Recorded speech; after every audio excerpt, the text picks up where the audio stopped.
Assalamualaikum warahmatullahi wabarakatuh. Selamat pagi atau selamat siang. Kita lanjutkan pertemuan kedua mata kuliah Sosiologi Pedesaan.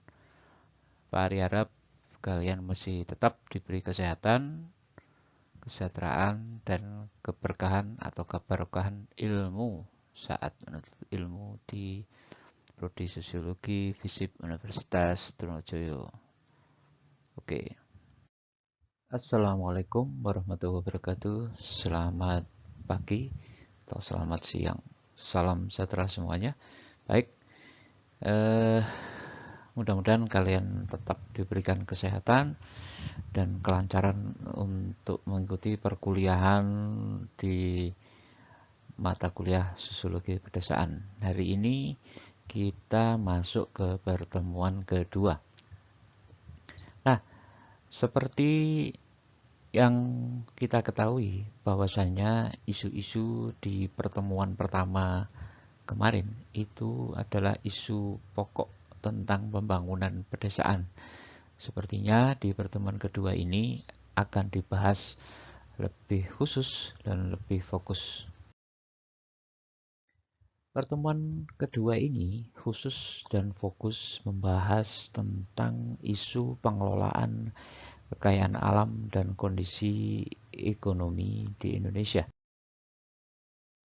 Kalau kita berbicara tentang kekayaan alam dan budaya yang ada di Indonesia, maka Indonesia adalah negara kepulauan di mana garis pantai terpanjang kedua di seluruh dunia setelah Kanada dengan total panjang 99.093 km.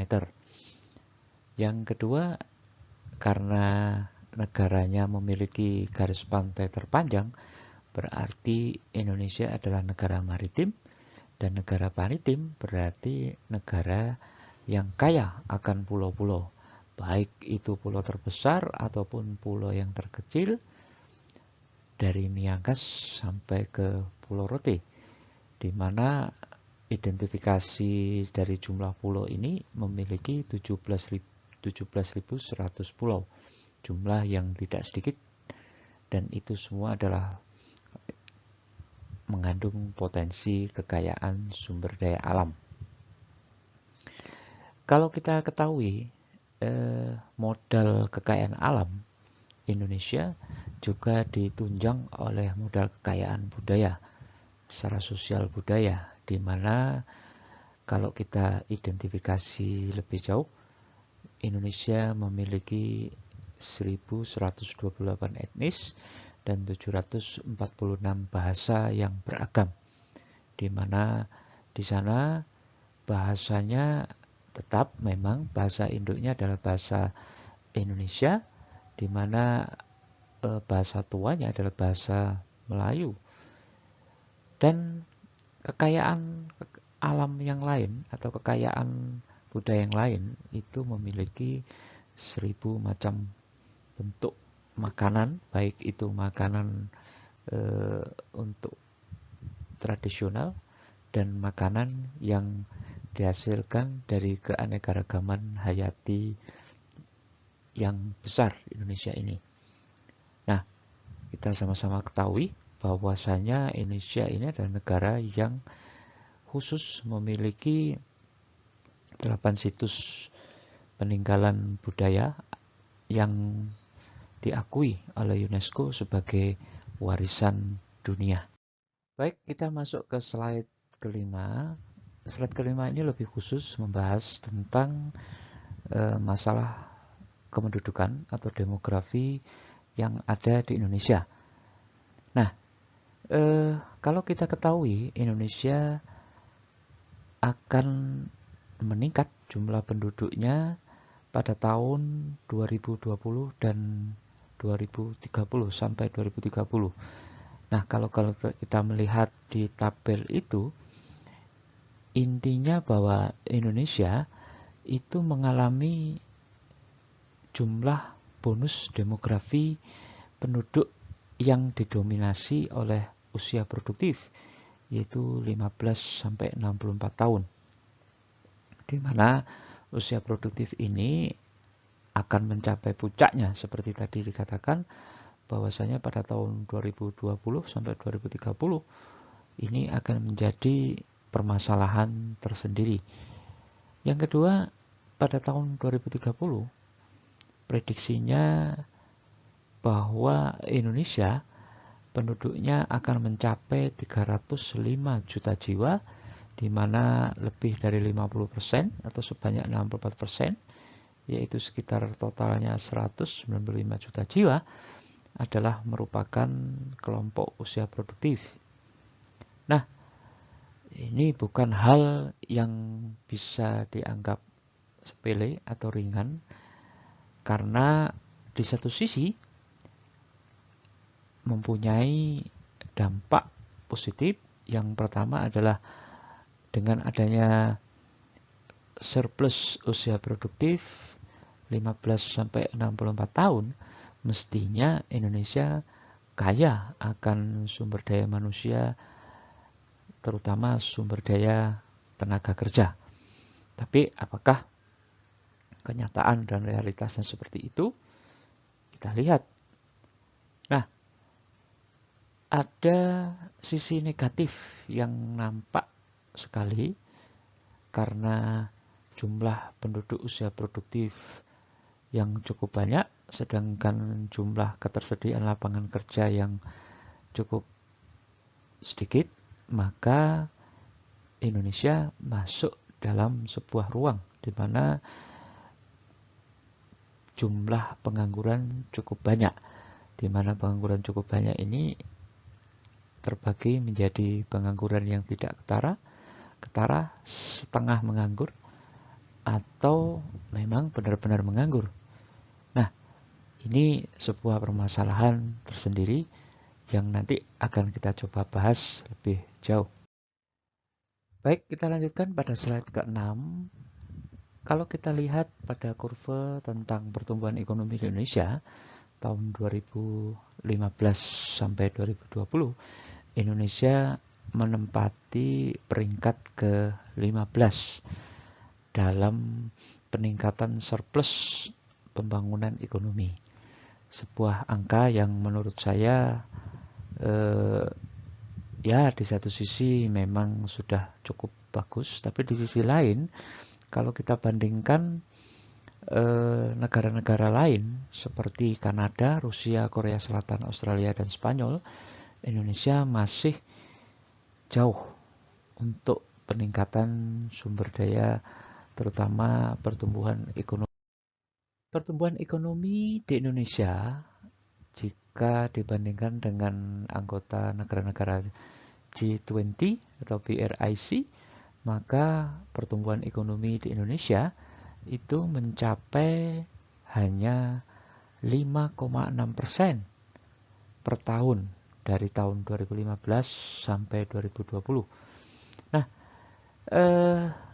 peningkatan pertumbuhan yang hanya mencapai 5,6% ini sudah baik dan mengalami kenaikan 0,12 jika dibandingkan tahun 2015, di mana rata-rata pertumbuhan ekonomi di Indonesia tahun 2015 sampai 2020 itu masih tetap stabil di kisaran 5,6%. Nah, kita lanjutkan pada slide ke-8. Kita akan melihat dan membandingkan prediksi pertumbuhan ekonomi global, di mana pertumbuhan ekonomi global di Indonesia menempati urutan keempat dengan tingkat pertumbuhan yang ya dikatakan menjadi pertumbuhan yang cukup stagnan di sana. Nah, pada slide ke-9 ini sangat spesifik dan khusus, apakah Indonesia bisa memasuki Indonesia emas tahun 2045, di mana rata-rata ekonomi Indonesia itu bertumbuh hanya di skala 5-6% dengan PDB Indonesia diperkirakan hanya 9,1 triliun dan peningkatan PDB per kapita hanya sekitar 29,300 US. Nah, walaupun begitu kita masih cukup lumayan jika dibandingkan dengan Korea Selatan, Italia, Spanyol yang saat ini hampir sama rata-rata pertumbuhan domestik bruto yang ada. Selanjutnya kita masuk pada slide ke-10 tentang upaya pembangunan pedesaan.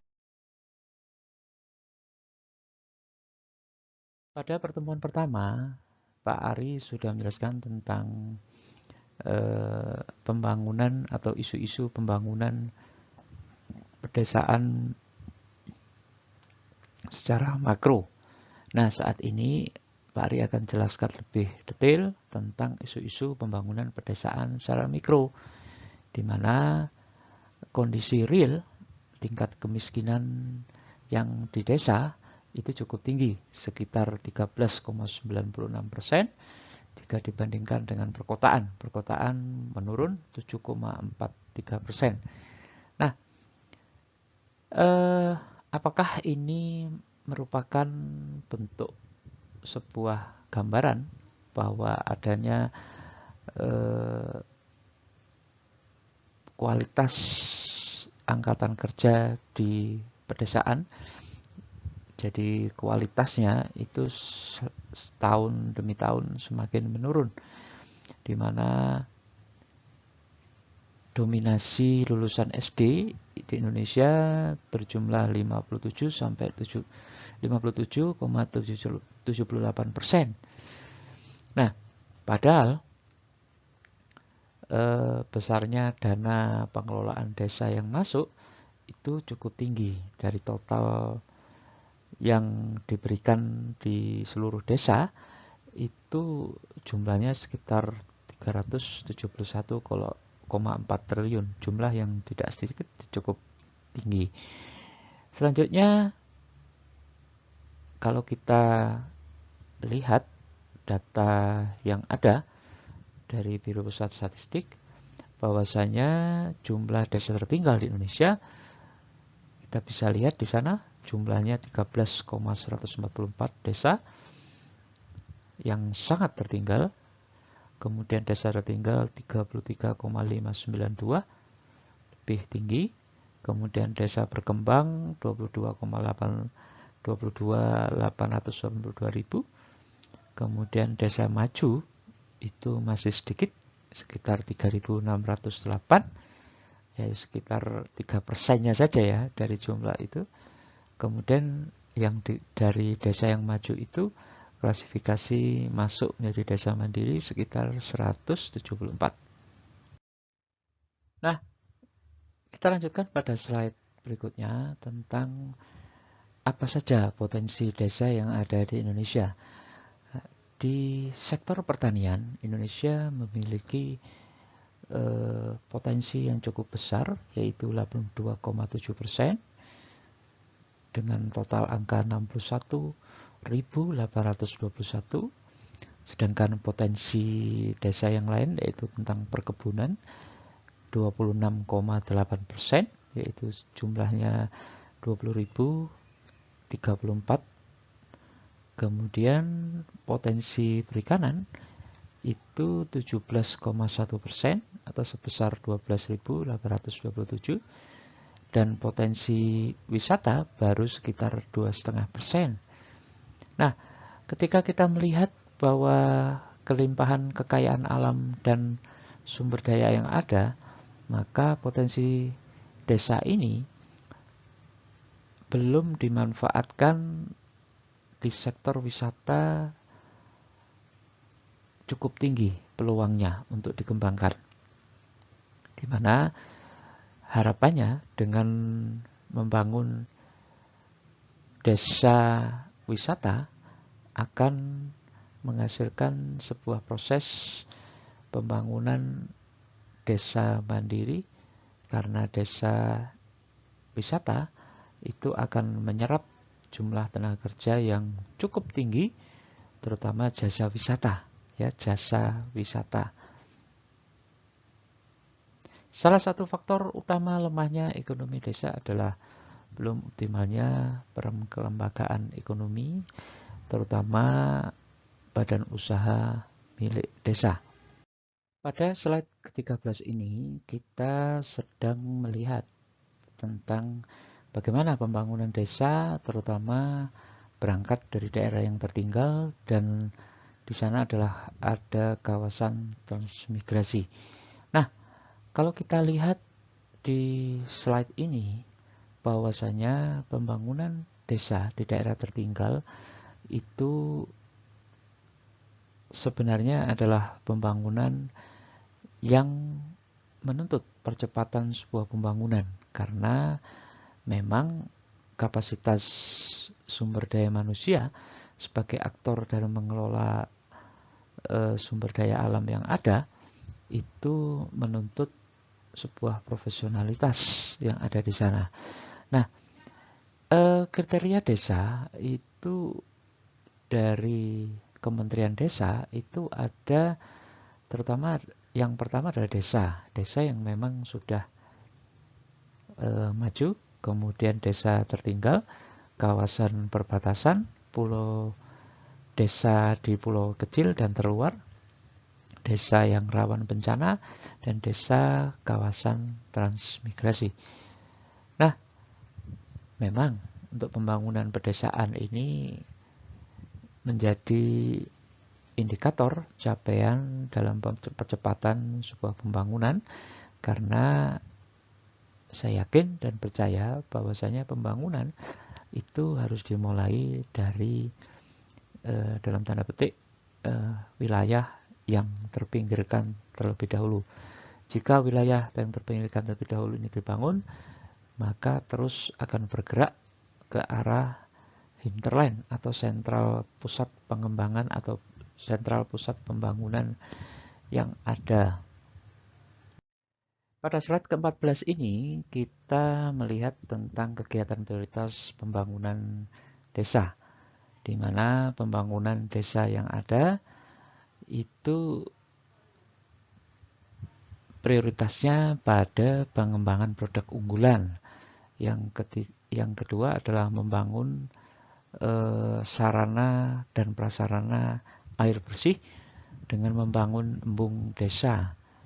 Yang ketiga, membangun kelembagaan badan usaha milik desa yang tujuannya adalah meningkatkan, dengan diharapkan badan usaha milik desa ini dapat meningkatkan kapasitas manajerial, perluasan akses pasar, penciptaan iklim usaha kondusif, peningkatan skala ekonomi, penyediaan sarana dan prasarana, serta bantuan permodalan. Di mana untuk pengembangan sarana yang lain berupa jalan dan fasilitas seperti jalan menuju desa dan bentuk yang lain itu menjadikan prioritas yang utama. Nah, pada slide ke-15 ini intinya adalah bagaimana membangun sebuah kawasan pedesaan atau perdesaan itu menjadi sebuah kawasan yang memiliki keunggulan produk yang bisa dipasarkan guna untuk menunjang perekonomian lokal yang ada. Terutama saat ini adalah saat di mana pandemi yang ada dan muncul, maka diharapkan desa menjadi tulang punggung pembangunan ekonomi lokal. Nah, pada slide ke-16 ini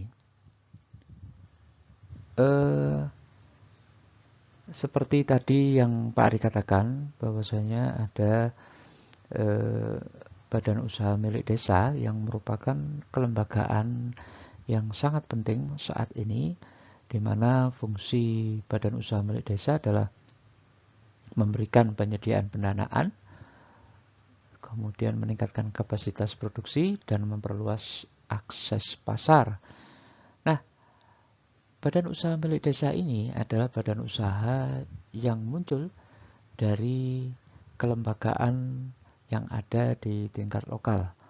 Tujuannya adalah untuk meningkatkan nilai investasi, jadi pemberian modal, menambah modal, perluasan pemasaran, yang harapannya produk dari desa itu mampu meningkatkan daya saing.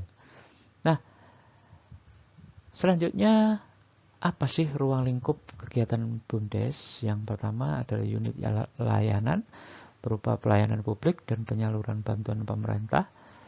Yang kedua adalah unit usaha perdagangan dan jasa. Yang ketiga adalah lembaga keuangan desa. Nah, badan usaha milik desa atau BUMDes ini memang badan usaha yang memang dirancang untuk pembangunan khusus desa itu. Tetapi kenyataannya muncul sebuah permasalahan tersendiri. Nah, permasalahan ini adalah berupa rendahnya skala ekonomi, akses pendanaan yang terbatas, karena badan usaha milik desa pasti akan bekerja sama dengan lembaga pemberi bantuan atau pinjaman berupa itu perbankan, ya. Terus kemudian memiliki akses pasar dan nilai tawar rendah, serta rendahnya penerapan teknologi. Nah, biaya produksi yang tinggi, jadi kita ketahui bahwasanya karena adanya produksi dengan biaya yang cukup tinggi, maka harga jual pasti akan tinggi, sehingga harga jual yang tinggi ini tidak mampu bersaing dengan produk yang lain. Nah,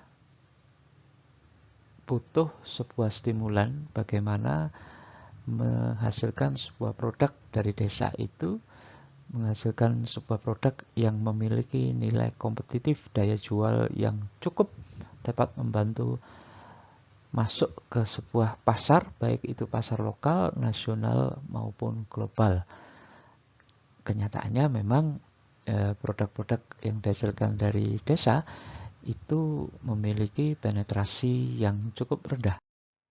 Berikut adalah sebaran perkembangan BUMDes pada tahun 2020, di mana BUMDes yang ada di Indonesia bisa kita lihat ada di peta yang ada di depan.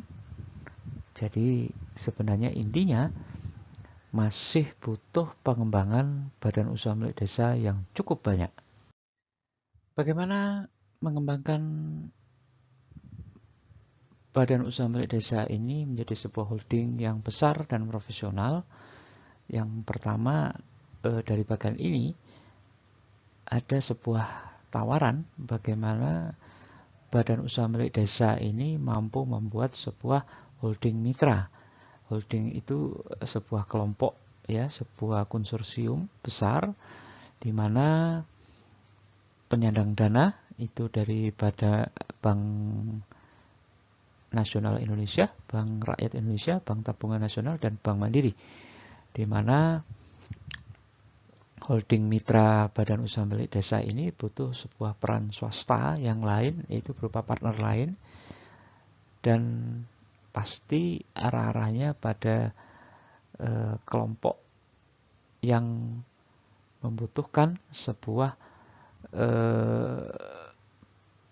tempat untuk mengatur dan memberikan sebuah regulasi yang jelas. Nah, kelembagaan itu namanya Badan Umum Logistik atau Bulog yang ada.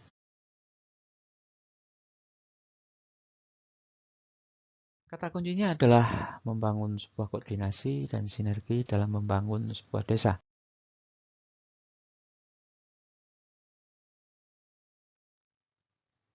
Berikut adalah bagaimana membangun sebuah koordinasi stakeholder dalam membangun sebuah desa, di mana yang berada adalah daerah yang tertinggal dan daerah transmigrasi.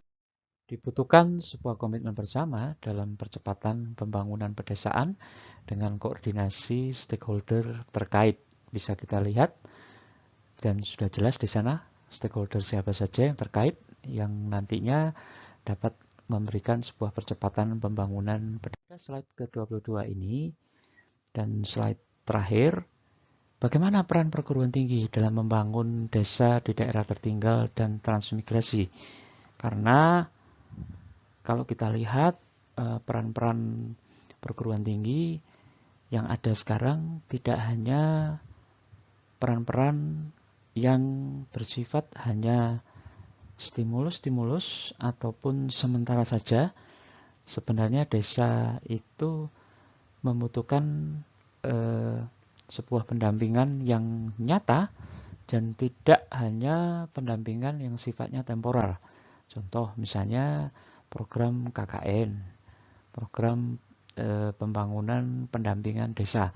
Artinya dari 4 hal yang ada berupa pengembangan sumber daya alam, pengembangan sumber daya manusia, pengembangan teknologi tepat guna, dan pengembangan perekonomian pedesaan, ini menjadi fokus dan ini butuh waktu yang cukup panjang dalam membantu mengembangkan desa dengan bersinergi bersama perguruan tinggi. Baik, itu saja kuliah pertemuan kedua Sosiologi Pedesaan yang nanti akan kita lanjutkan pada pertemuan ketiga. Terima kasih, saya ucapkan wassalamualaikum warahmatullahi wabarakatuh. Jangan lupa lihat terus, subscribe, berikan komen di grup, baik itu grup di YouTube, di publik, ataupun di grup Telegram. Terima kasih.